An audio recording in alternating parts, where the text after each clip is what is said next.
নমস্কার বন্ধুরা, news today চ্যানেলে আপনাদের সবাইকে স্বাগত। এবার এশিয়া কাপে সেই গৌতম গম্ভীর ও সূর্যকুমার যাদবের ওপর বড় চিন্তা।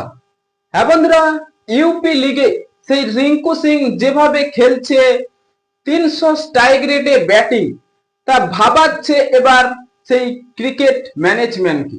এই রিঙ্কু সিং ইউপি লিগে 12 বলে 3টি ছক্কা এবং 300 স্ট্রাইক রেটে তিনি ব্যাটিং করছে, যেখানে 22টি চার ও 23টি ছক্কার সুবাদে তিনি 10 ম্যাচে 332 রান করেছেন।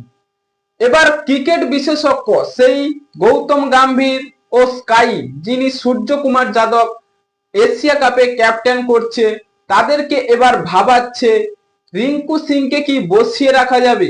তাকে এবার ফিনিশিং পদে অবশ্যই দেখতে চায় কেকেআর ফ্যানরা। কেকেআর ফ্যানরা চাইছে সেই কেকেআর এর পরিচিত ক্রিকেটার, সেই ম্যাচ ফিনিশার রিঙ্কু সিংকে এবার এশিয়া কাপেও ফিনিশিং করতে। হ্যাঁ বন্ধুরা, এশিয়া কাপে স্কোয়াডে রয়েছে সেই হার্দিক পান্ডিয়া, অক্ষর প্যাটেল এবং তিলক বর্মাদের মতো ক্রিকেটাররা। তাই এবার রিঙ্কু সিং কি সুযোগ পাবে? কারণ এই বিশেষজ্ঞ অর্থাৎ আলোচনায় ফেলে দিয়েছে যে এত সুন্দর ব্যাটিং ইউপি লিগে, এবার রিঙ্কু সিং অবশ্যই হয়তো চান্স পাবে। হ্যাঁ বন্ধুরা, এশিয়া কাপের স্কোয়াড যদি আমরা দেখি, তাহলে মোটামুটি ইয়ং ক্রিকেটারদের নিয়ে শুরু করছে সেই 2025 এশিয়া কাপ। এখানে গৌতম গম্ভীর ও সূর্যকুমার যাদব একেবারে প্রভাবিত করবে ইয়ং ক্রিকেটারদের নিয়ে। কারণ সেই রোহিত শর্মা ও বিরাট কোহলি এরা তো অবসর নিয়েছে টি-20 ক্রিকেট থেকে। এদের পরিবর্তে এবার ইয়ং ক্রিকেটারদের ভরসা করছে গৌতম গম্ভীর।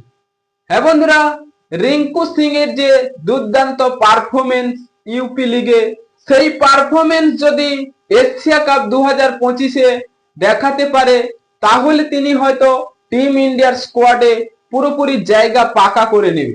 হ্যাঁ বন্ধুরা, আপনাদের কি মনে হয়, তিনি কি কেকেআর এর মতো ম্যাচ ফিনিশিং এবং দুর্দান্ত পারি খেলতে পারবে? তাই এখনই আপনাদের মতামত কমেন্ট বক্সে লিখে জানিয়ে দিন এবং চ্যানেলটি সাবস্ক্রাইব করে আমাদের পাশেই থাকুন। ভিডিওটি শেষ পর্যন্ত দেখার জন্য আপনাকে অসংখ্য ধন্যবাদ।